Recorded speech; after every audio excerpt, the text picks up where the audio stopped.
Episode diawali dengan Sanju yang masih membuat Parwati cemburu. Sanju berkata, "Terima kasih Nyonya Singhania karena kau telah menyelamatkan Niti. Karena dengan menyelamatkan Niti, itu sama artinya dengan kau juga telah menyelamatkan diriku. Betapa pentingnya Niti bagiku dan aku tidak mau dia kenapa-kenapa." Mendengar itu, Parwati benar-benar sangat cemburu. Dan saking tidak kuatnya menahan cemburu, Parwati langsung saja pergi dari sana dan berkata bahwa dia akan menelpon ibunya. Namun Sanju menghentikan Parwati karena dia melupakan HP-nya. Sehingga dengan itu Parwati kembali lagi untuk mengambil HP-nya dan dengan judes dia berterima kasih kepada Sanju. Lalu dia pun pergi dari sana. Melihat Parwati yang sangat cemburu, Sanju tersenyum bahagia. Karena itu menandakan jika Parwati mempunyai perasaan kepada Sanju. Dan singkatnya Sanju menceritakan hal itu kepada Pami. Mendengar itu Pami juga sangat bahagia dan berkata, "Jika Parwati tidak suka ketika mendengarmu menyebut nama Niti, itu artinya dia sedang cemburu. Dan jika seorang gadis merasa cemburu, berarti dia sedang menyimpan perasaan. Aku rasa Parwati juga mencintaimu karena dia cemburu ketika kau menyebut dan memuji Niti di depannya." Sanju berkata, "Kau benar sekali Bude, Parwati bertingkah aneh di saat aku menyebut namanya Niti. Bahkan tadi juga dengan sengaja aku berkata bahwa Niti adalah kekasihku." Sangat jelas terlihat perubahan raut wajahnya Parwati mendengar itu. Mungkin itu yang dinamakan dengan cemburu. Dan tanpa sebab apapun, kemudian Parwati pergi dari sana dengan dalih dia akan menelpon ibunya. Mendengar ceritanya Sanju dengan senyuman Pami berkata, "Nah, itulah yang aku maksud nak, Parwati pasti ada perasaan kepadamu. Aku berharap semuanya akan kembali seperti dulu dan Parwati secepatnya akan memberitahu kita jika dia adalah pari." Di sisi lain, Niti menemui Gurinder dan dia bertanya di mana tempat keju serta bahan masakan yang lainnya karena dia akan membuat makanan ringan bersama Parwati. Melihat Niti yang datang ke sana, Gurinder langsung merangkul Niti dan berkata, "Syukurlah kau datang nak, karena ada yang ingin aku bicarakan denganmu." Niti yang penasaran pun bertanya apa yang akan dibicarakan oleh Gurinder. Gurinder berkata, "Nak, sebaiknya kau menjauhlah dari Parwati karena dia bukan orang yang tepat menjadi temanmu. Dia terlihat sangat lugu dan sederhana. Namun kau tidak mengetahui bagaimana berbahaya dan tajamnya Parwati. Dan jika terjadi sesuatu yang buruk kepadamu nantinya, jangan kau salahkan aku ya, karena aku sudah memperingatimu agar kau tidak bergaul dengan Parwati." Akan tetapi, Niti yang tidak mau lagi mendengarkan perkataan calon ibu mertua durhakanya, Niti pun berkata, "Bisakah ibu memberitahu aku di mana tempat keju itu disimpan?" Mendengar perkataan Niti yang sangat ngeselin dan tidak mengindahkan nasihatnya, Gurinder berkata, "Nah, aku sedang memberitahumu demi kebaikanmu, namun kau tidak memperdulikan perkataanku. Apa yang harus aku lakukan biar kau bisa mengerti?" Niti berkata, "Aku harap jika kau ingin berbicara denganku, bicaralah mengenai pekerjaan, karena aku tidak mau mendengarkan moncongmu yang bisanya hanya menjelekkan Parwati." Gurinder berkata, "Apa yang kau katakan? Apa yang telah terjadi kepadamu? Dan apakah kau telah kehilangan akal sehatmu? Apakah kau tidak bisa mengambil pelajaran dari persahabatanmu dengan Pari dulunya? Dan bagaimana dekatnya dirimu dengan dia? Namun apa yang terjadi? Dia telah mengkhianati dan merebut Sanju darimu. Hal yang sama juga akan terjadi kepada Parwati karena wajahnya sama persis dengan Pari. Di saat Sanju melihatnya, Sanju akan jatuh cinta kepadanya. Dan tentunya Parwati juga akan segera merebut Sanju darimu. Apakah kau rela dan diam saja di saat Sanjumu direnggut?" Mendengar ocehan moncongnya Gurinder, dengan kemarahan Niti berkata, "Kau tidak mengetahui apa-apa tentang Parwati dan sebaiknya kau jangan membuat cerita buruk mengenai dirinya." Gurinder berkata, "Aku telah memberitahumu siapa Parwati sebenarnya, namun kau malah berbicara seperti itu kepadaku. Seharusnya kau sedikit menghormatiku karena aku adalah calon ibu mertuamu. Kau harus ingat wajahnya Parwati sama persis dengan Pari. Dan sampai saat ini, Sanju akan selalu mengingat Pari dan mencintainya. Pari tidak akan bisa hilang dari ingatannya Sanju karena wajahnya Pari sudah bersemayam di hatinya Sanju." Niti berkata, kau tidak usah mengurus Parwati, apalagi sampai memprovokasiku untuk membencinya.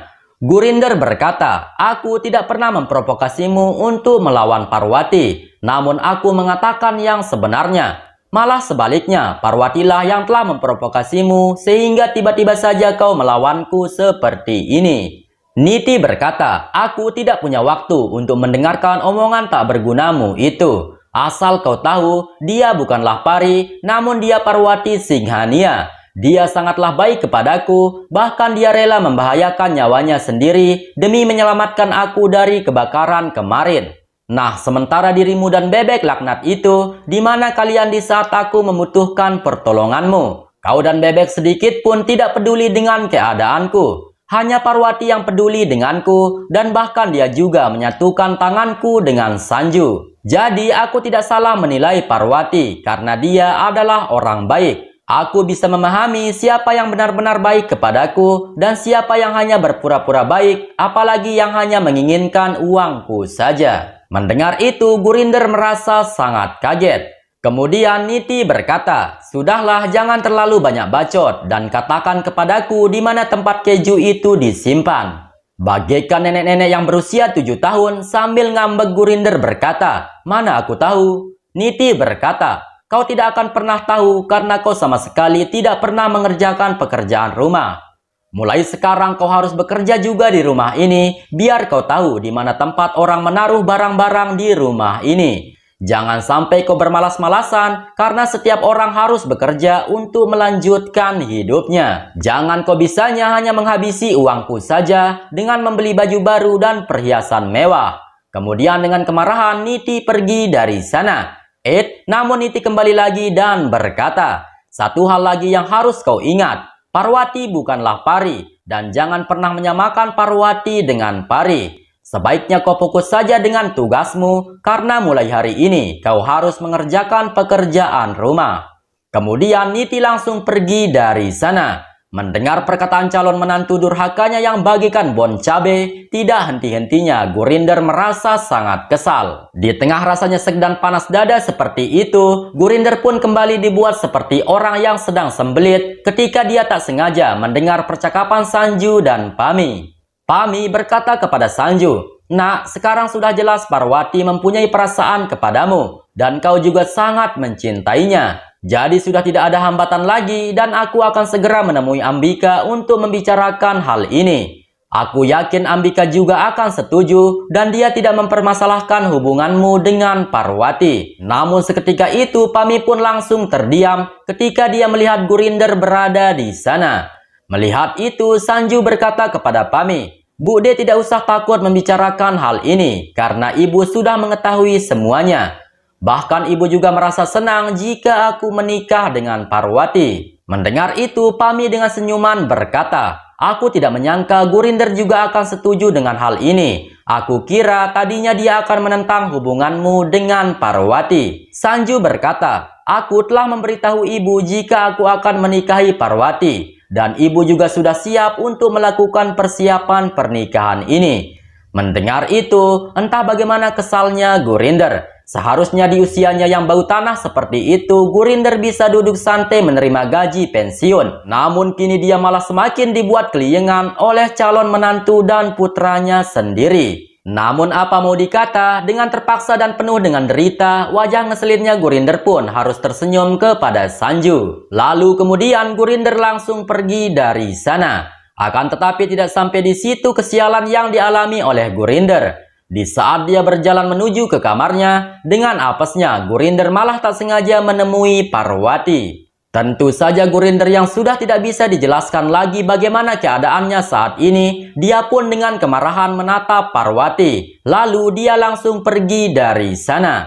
Melihat itu Parwati merasa sangat heran dan dia bertanya-tanya kenapa potongan wajahnya Gurinder semakin ngeselin jika dilihat. Kemudian Gurinder menemui Bebek. Melihat itu Bebek bertanya kenapa Gurinder terlihat sangat kesal. Gurinder berkata, "Cepat Bek, kemasi barang-barangmu dan kita harus segera pergi dari rumah ini." Dengan heran Bebek bertanya kenapa mereka harus pergi. Gurinder berkata, "Parwati telah menghancurkan hidup kita karena dia telah membuat Sanju dan Niti melawan kita.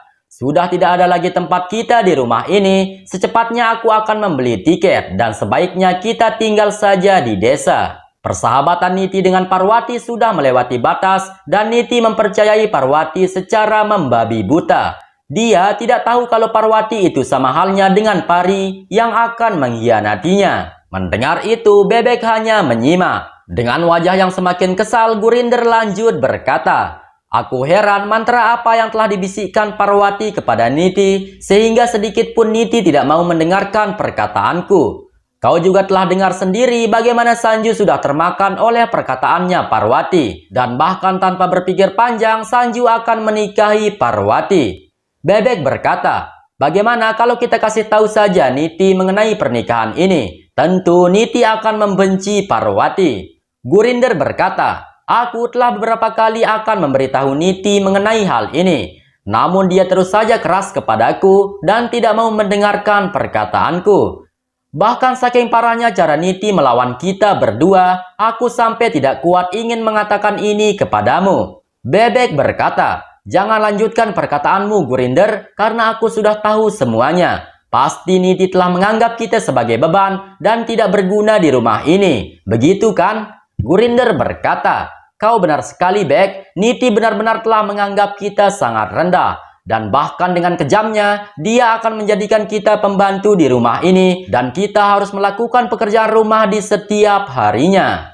Jika sampai itu terjadi, kita tidak bisa lagi menikmati kehidupan mewah di rumah ini." Mendengar itu, Bebek menjadi sangat kaget. Sedangkan Parwati juga diam-diam sudah berada di balik dinding sambil dia mendengarkan Gurinder mencurahkan masalahnya kepada sumber masalah seperti Bebek. Gurinder lanjut berkata, "Coba kau bayangkan, Niti yang menjadi calon menantuku, namun dia malah menjadikan ibu mertuanya sebagai pembantu. Semua ini karena ulahnya Parwati dan dia telah meracuni otaknya Niti. Sekarang Niti benar-benar telah berubah dan dia menganggapku sebagai musuhnya." Bebek berkata, "Setelah mendengar ceritamu, terus apa yang harus kita lakukan?"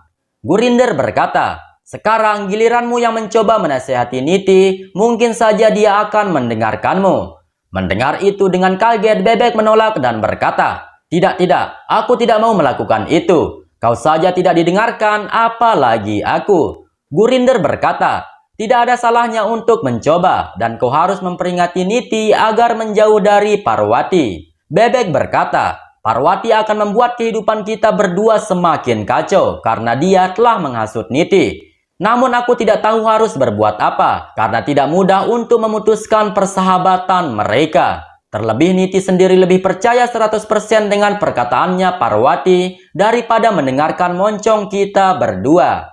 Parwati yang mendengar kegundahan kedua makhluk ini, dia pun berkata di dalam hati, "Bagus, rencana pertamaku telah berhasil, dan selanjutnya aku akan menjalankan rencana yang kedua." Kemudian setelah itu Parwati kembali lagi ke dapur dan menemui Niti. Seolah-olah sedang memikirkan sesuatu, Parwati berpura-pura gabut di depannya Niti. Sehingga melihat itu Niti bertanya apa yang terjadi kepada Parwati. Parwati berkata, "Tidak apa-apa dan aku baik-baik saja. Hanya saja ada sedikit yang mengganjal di pikiranku dan aku rasa aku harus mengatakan ini kepadamu." Niti berkata, "Apa yang terjadi? Tolong beritahu aku."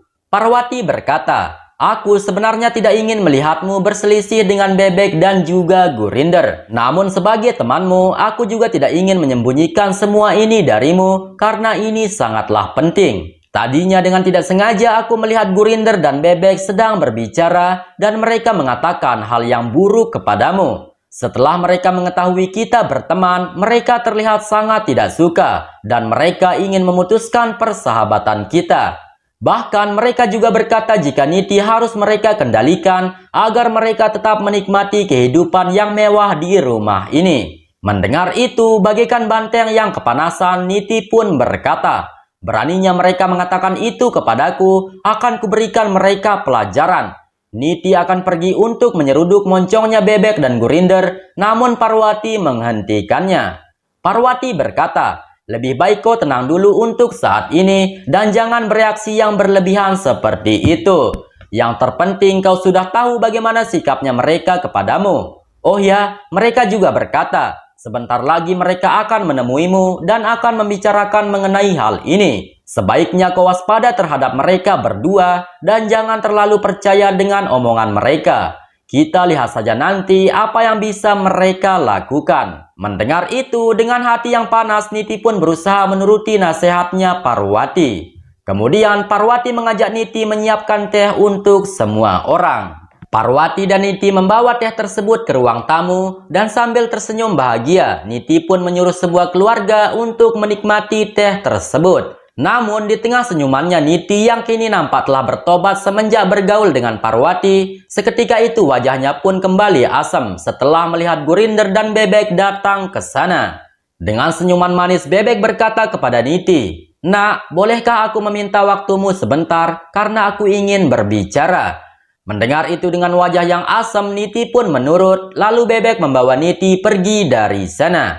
Sedangkan Parwati hanya tersenyum dan berkata, "Silahkan saja kau hasut Niti, namun dia tidak akan pernah mau mendengarkan perkataanmu." Dan benar saja, belum saja perkataannya Bebek selesai ketika akan mengajak Niti untuk berbicara, Niti langsung berkata, "Tidak." Mendengar itu, Bebek merasa sangat kaget. Bebek berkata, "Aku ingin berbicara mengenai hal penting kepadamu, Nak. Jadi tolong dengarkan aku." Namun tetap saja Niti berkata, "Tidak." Sehingga Bebek pun langsung frustasi dan tidak mau mengajak Niti berbicara lagi. Sementara di ruang tamu, Gurinder yang pada saat itu mengalami masa-masa pahit, dia pun mencoba meminum teh tersebut. Yang alhasil wajahnya Gurinder pun semakin dibuat pahit karena rasa teh tersebut sangatlah tidak enak. Semua keluarga juga merasakan hal yang sama. Daima bertanya kepada Parwati, apakah ini teh buatannya Parwati. Namun Parwati menyangkalnya dan berkata itu adalah teh buatannya Niti. Mendengar itu, Daima pun mengerti jika teh dan wajahnya Niti sama-sama ngeselinnya. Tidak lama setelah itu, Sanju datang ke sana meminta Babli untuk menjahit kancing bajunya yang terlepas. Mendengar itu, Niti berkata, "Nanti aku yang akan menjahitnya dan kau pakai saja baju yang lain." Sanju berkata, "Namun jika kalian sedang sibuk, biarkan aku saja yang akan menjahit bajuku sendiri." Niti berkata, "Kau tidak bisa dan biarkan aku yang menjahitnya nanti." Dan tiba-tiba saja tanpa sadar Parwati malah berkata, "Sanju bisa menjahit, namun dia tidak bisa memasukkan benang ke dalam jarum." Mendengar itu, Sanju langsung mengedipkan matanya kepada Pami, seolah-olah dia memberikan kode jika memanglah benar kalau Parwati itu adalah pari. Karena hanya Pari dan Pami saja yang mengetahui jika Sanju bisa menjahit, namun dia tidak bisa memasukkan benang ke dalam jarum. Sedangkan Parwati sendiri seketika itu langsung tersadar dan berkata di dalam hati, "Apa yang telah aku katakan? Bisa saja Sanju akan curiga jika aku adalah pari setelah mendengarkan perkataanku." Dan pada saat itulah episode ini pun bersambung. Sungguh episode yang sangat-sangat memuaskan karena kita bisa melihat Gurinder si ibu mertua durhaka telah mendapatkan karmanya. Episode selanjutnya akan semakin bersemangat lagi, maka dari itu tetap pantau channel ini dan sampai jumpa di episode selanjutnya.